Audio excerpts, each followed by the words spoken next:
పరం శాంతి. ఆత్మ యొక్క సూక్ష్మ శరీరం మారుతూ ఉంటే బుద్ధి కూడా మారుతూ ఉంటుంది. ఉదాహరణకు మనిషి ఆత్మ ఇక్కడ నుండి స్వర్గలోకం వెళ్ళినప్పుడు బుద్ధి ఎలా మారుతుంది? స్వర్గలోకం భోగలోకం, అక్కడ దేవతలు భోగ విలాసాలు అనుభవిస్తూ ఉంటారు.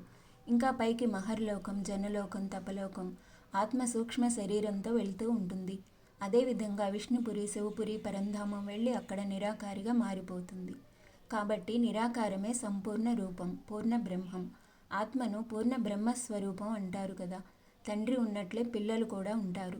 మీ ఆత్మ యొక్క రచయిత నిరాకారుడే, కాబట్టి పిల్లలు కూడా నిరాకారిగా తయారైతే తండ్రితో కలిసి పరంధామం వెళ్ళిపోతారు. ఆత్మ నిరాకారి అయితే సంపూర్ణంగా తండ్రి సమానంగా మారిపోతుంది, పరమాత్మగా అవుతుంది. ఆత్మ నుండి పరమాత్మగా అవుతుంది. జీవుడుగా ఉన్న ఆత్మ శివుని సమానంగా మారుతుంది. అహం బ్రహ్మస్మి, బ్రహ్మస్వరూపంగా మారిపోతుంది.